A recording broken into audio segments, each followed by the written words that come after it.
Brahim Marzouki, département de mathématiques, faculté des sciences. Alors, on va considérer le chapitre 2 qui concerne les équations différentielles linéaires dans un espace de Banach. C'est la continuation de ce que j'ai déjà commencé avec les étudiants. Maintenant, je vais finir. Mais ça fait rien, je vais faire un petit rappel. Alors, il s'agit du problème de Cauchy. X' de t égale a de t appliqué à x de t plus b de t x de t0 égale x0, où a dans l'intervalle de R, B avec E, espace de Banach.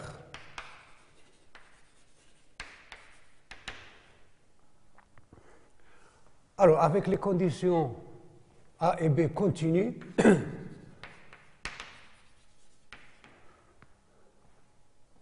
les conditions du théorème de Cauchy-Lipschitz sont satisfaites, donc il y a une unique solution maximale, elle est en fait globale, ça veut dire définie sur tout l'intervalle où A et B sont définis. Solution globale.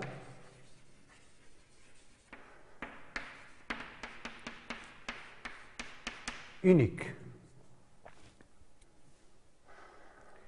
Mais la question maintenant qui se pose, c'est quoi l'expression de cette solution? Alors l'idée, comment on fait? On considère l'équation homogène. Bon, si j'appelle ça étoile, et ça 2 étoiles,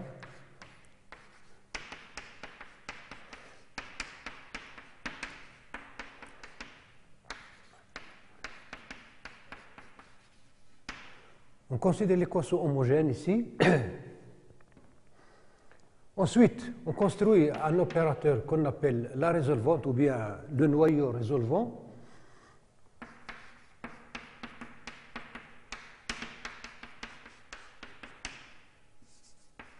Ça, c'est un isomorphisme. Et en fait, cette résolvante-là, elle est solution du problème de Cauchy x' de t égale a de t rond x de t et x de t0, c'est l'identité de E. Donc cette résolvante qu'on construit à partir de l'équation homogène, bon, sans prendre les conditions initiales, on construit l'opérateur R, et cet opérateur R, la résolvante, est la solution de ce problème de Cauchy dans l'espace L de E. Ça, c'est dans l'espace L de E. Et ça, c'est l'équation dans E.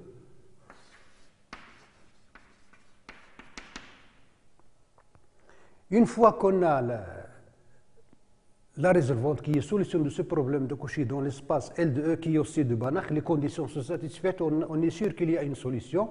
Et R vérifie bien ce problème de Cauchy, donc par unicité, c'est la seule solution de ce problème de Cauchy. Donc une fois qu'on a R, on a l'expression de la solution de départ, dans E. La solution elle est donnée par appliqué à x0. Ensuite, la solution du problème de départ étoile, elle est donnée par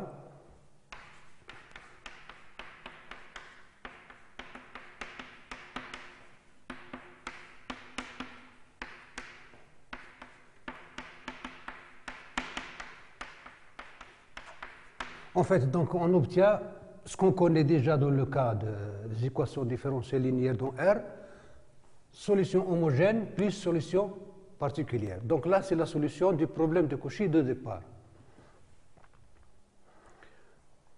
Alors, la question qui se pose maintenant, peut-on avoir l'expression explicite de cette résolvante-là, donc de la solution?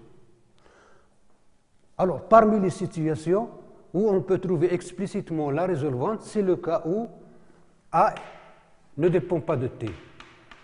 A de T égale A constante. Alors, dans le cas où A ne dépend pas de T, l'expression de la résolvante est donnée par exponentielle t moins t0a. Et par définition de ça, c'est la série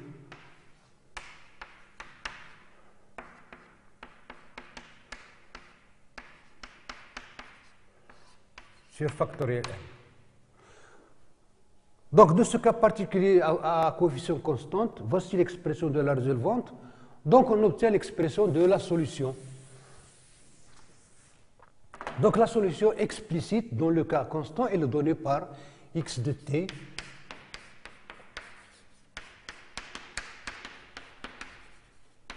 elle est donnée par la série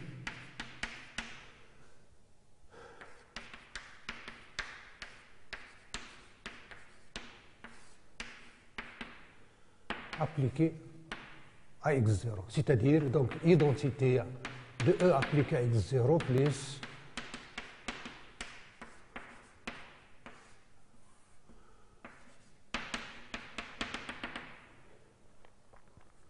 alors, comme remarque, dans le cas à coefficient constant, cette résolvante vérifie, alors remarque, première remarque, la résolvante R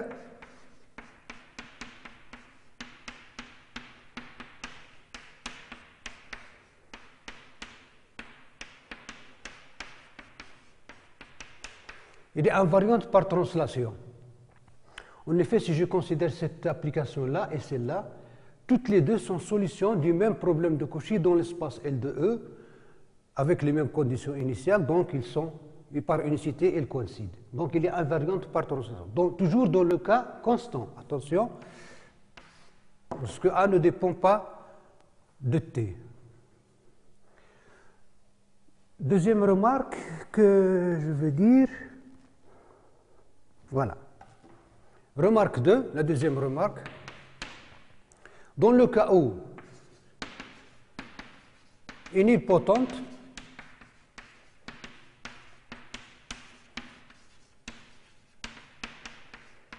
c'est-à-dire l'opérateur A vérifie, il existe P,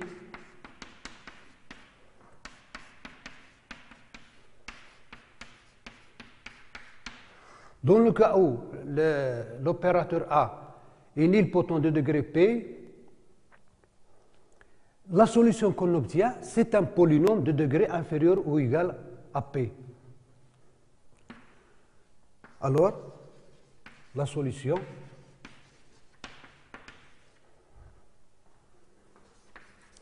est un polynôme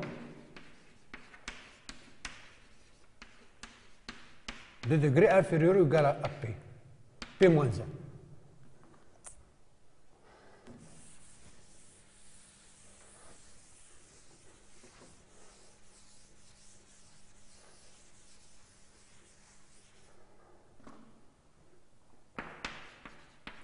En effet, on a dit donc la solution est donnée par cette expression-là. Donc c'est identité appliquée à x0 plus, puisqu'elle est nilpotente,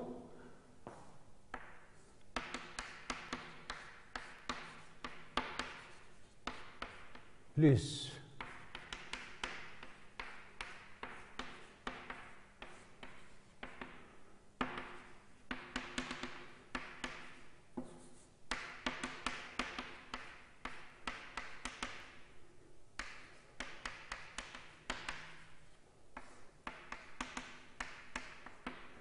plus 0. Après, c'est des 0. Puisqu'il est nilpotent de degré à partir de P, AP est égal à 0. Donc, on obtient cette expression-là. Bon, ça, c'est un élément de E. Ça, c'est un élément de E. Et ça, c'est un élément de E. Donc, on obtient bien un polynôme à variable T et à coefficient dans l'espace de Banach E. Donc, c'est bien un polynôme de degré inférieur ou égal à P-1. Alors là, je donne un exemple.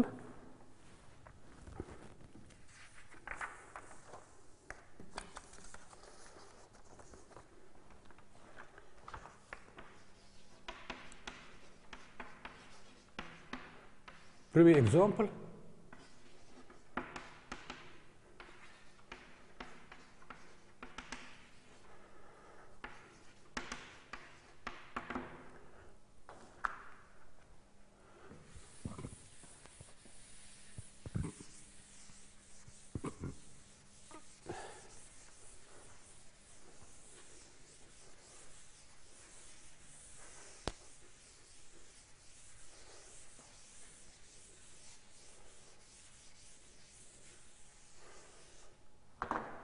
On considère le système différentiel suivant.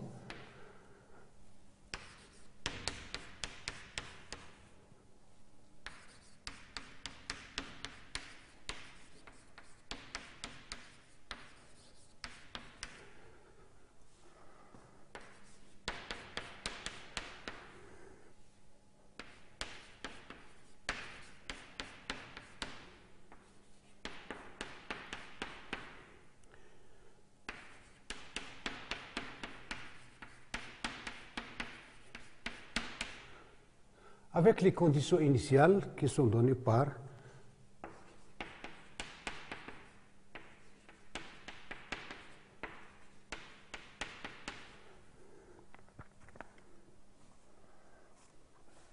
alors ce système se ramène au système x' de t égale a x de t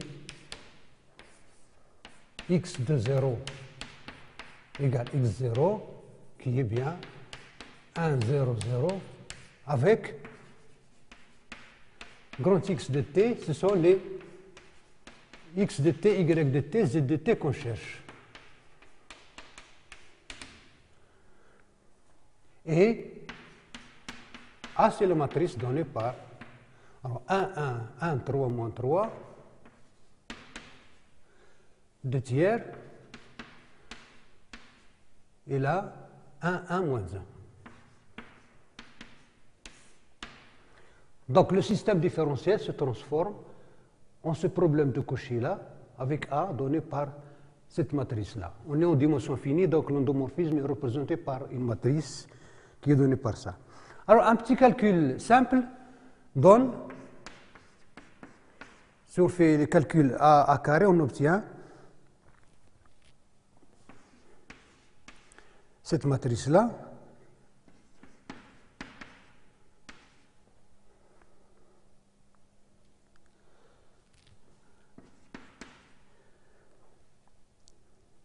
pardon, 2, moins 2,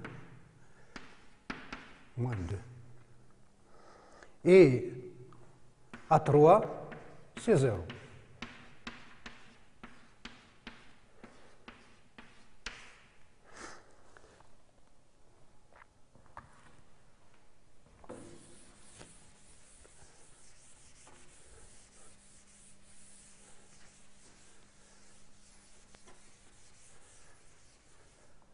Donc la matrice A est nilpotente de degré 3. Donc on a dit que la solution est un polynôme de degré inférieur ou égal à 2. Donc A nilpotente de degré, donc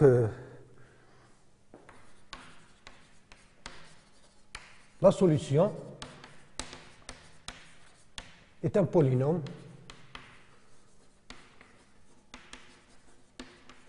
de degré inférieur ou égal à 2. On va vérifier ça.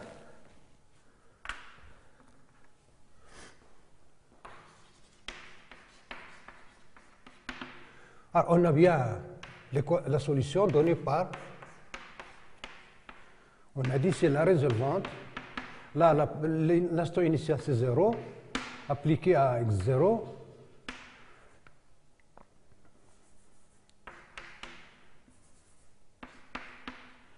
Égale, donc l'identité, on est dans R3, plus T A, plus T carré, A carré, appliqué à x0. Ensuite, à partir de 3, c'est 0.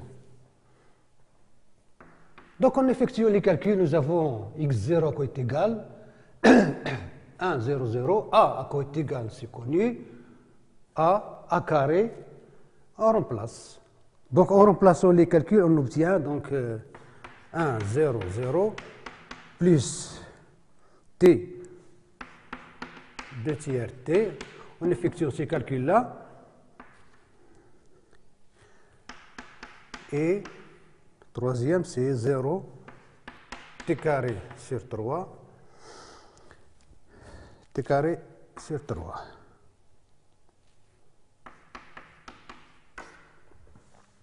Égale donc à 1 plus t,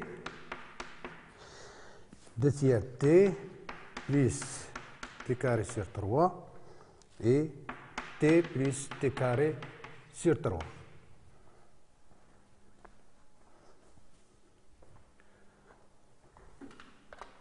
Voilà, donc les solutions de notre système.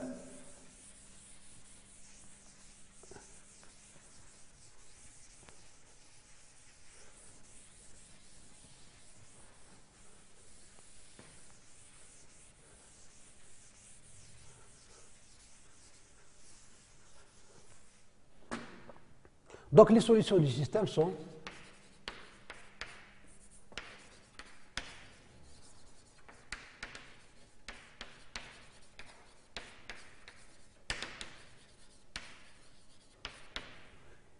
x de t égale 1 plus t, y de t, c'est 2 tiers t plus t carré sur 3, et z de t, c'est t plus t carré sur 3.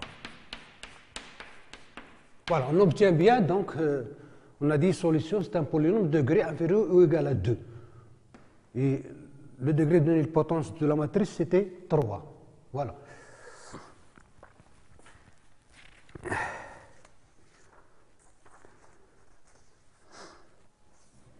Alors, un exemple 2, deuxième exemple.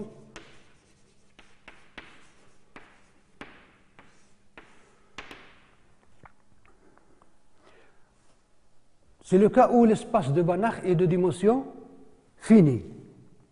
Si E est de dimension finie,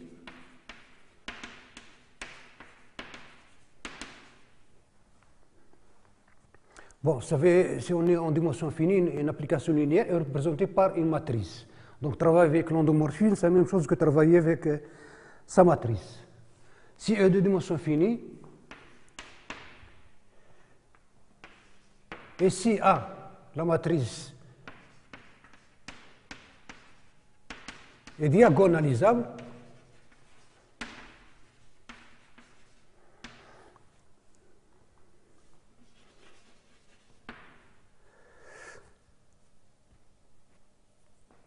alors les solutions s'obtiennent de manière suivante. Alors les solutions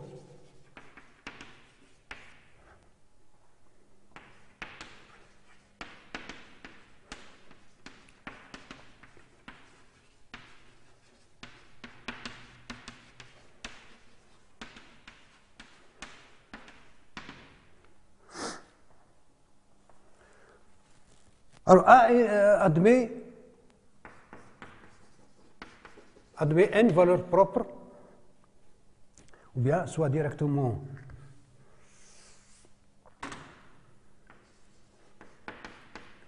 soit lambda 1, lambda n, les valeurs propres de A, et V1, Vn, une base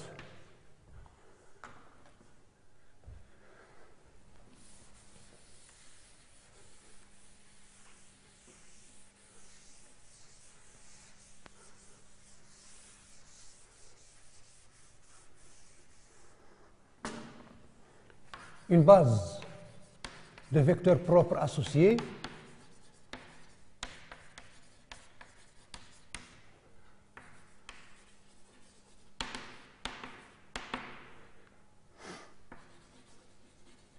alors, ainsi que, cours d'algèbre, on a un lien entre la base canonique de l'espace de dimension finie et la base de vecteurs propres. Ils sont liés par ce qu'on appelle la matrice de passage. P, la matrice de passage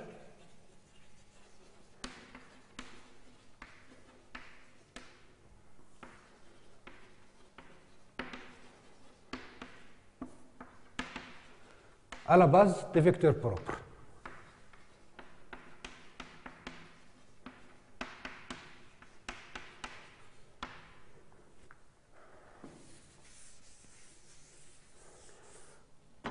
Alors, d'après le cours d'algèbre, on sait que le lien entre la matrice A et la matrice des vecteurs propres, des valeurs propres, est donné par. Alors, on a le lien entre P, D, P-1, où D, c'est la matrice diagonale formée par les valeurs propres. Et là, c'est des zéros. Donc, les deux bases, base canonique et la base de vecteurs propres, sont liées par cette relation-là. Je passe de la base à l'autre. Et la matrice du passage est toujours inversible. Je peux passer de matrice de vecteurs propres à la matrice à la base des canoniques et vice-versa. Donc, le lien, on a ce lien entre les deux. Donc, ce qui donne, le problème devient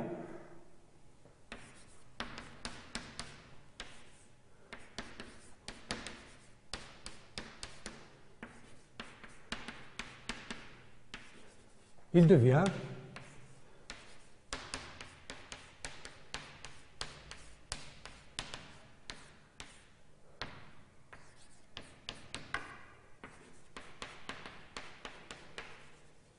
x0. Et on sait que la solution elle est donnée par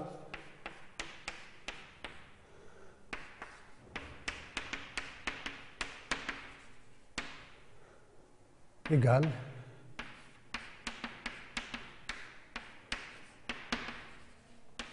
donc on remplace la matrice, c'est exponentielle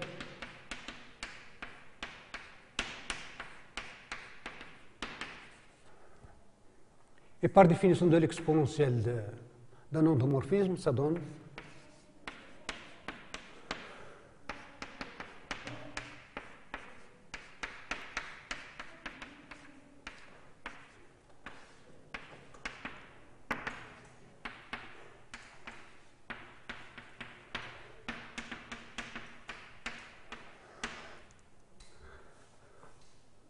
alors, P, D, P-1, lorsqu'on fait le produit, il y a P et P-1 qui va donner chaque fois l'identité. Donc, on va avoir P, Tn, P-1.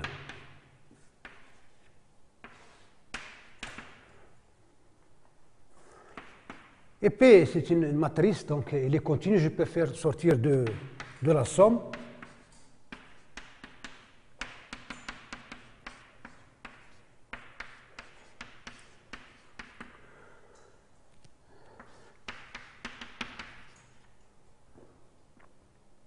Et là, par définition de l'exponentielle d'une matrice, ça donne P exponentielle T moins T0 D P moins 1 X0.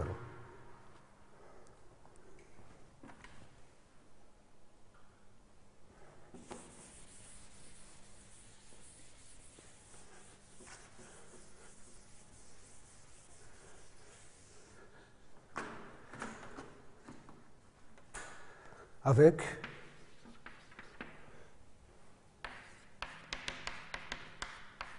D, c'est la matrice formée par les exponentielles des valeurs propres.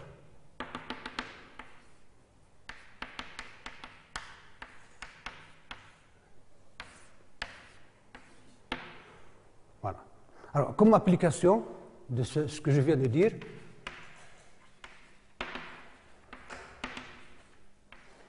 je donne un exemple d'application.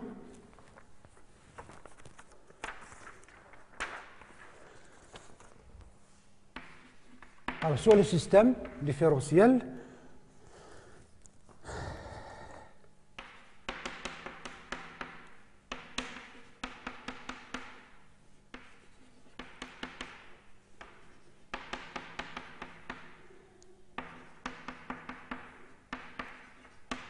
avec condition initiale, y de 0 égale moins 1. Ce système devient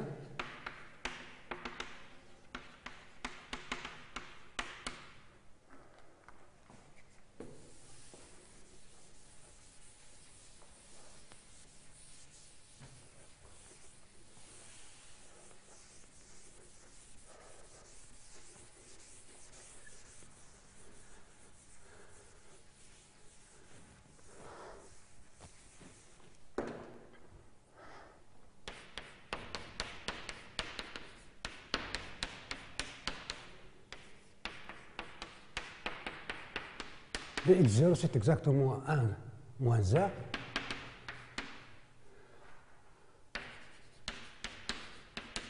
Avec a, il est donné par donc 4 moins 2. Et là, 1, 1. Et x de t, bien sûr, c'est les solutions qu'on cherche. X de t, y de t.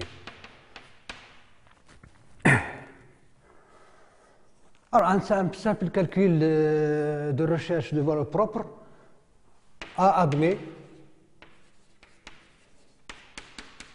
deux valeurs propres. La première, c'est 2. Deux vecteurs propres. V1, c'est un simple calcul à faire. 1, 1. Et deuxième valeur propre égale 3.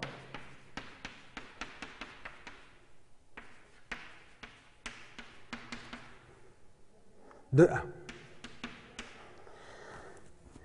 Et aussi, matrice de passage, elle est donnée par 1, 2, 1, 1, P-1. C'est un petit calcul d'inverse, 2, 1, moins 1. Et aussi que D, la matrice diagonale, il faut par les valeurs propres. Donc 2, 0, 0, 3. Donc on a l'expression maintenant. Donc x de t, on a dit c'est P exponentielle D, T, D, P moins 1 appliqué à x0. Donc on fait les calculs devant. 1, 2, 1, 1.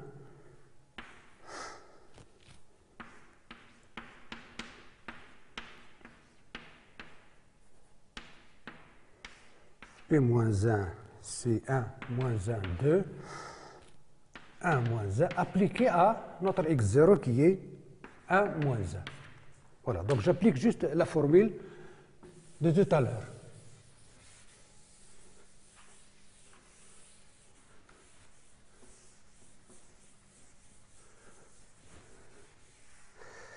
Donc on effectue le calcul, donc la matrice appliquée à ce vecteur, on trouve le vecteur appliqué à ça, ensuite le fil, etc. etc. C'est des simples calculs, on obtient, après calcul, on obtient bien les deux composantes, moins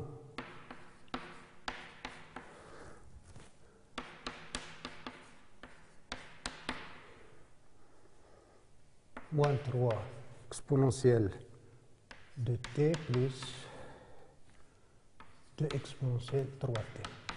Voilà. Donc les solutions de mon système, donc les solutions sont bien la première x de t, donc c'est celle-là, moins 3 exponentielle de t plus 4 exponentielle 3t. Et la deuxième solution, c'est moins 3 exponentielle de t plus 2 exponentielle 3t. Voilà.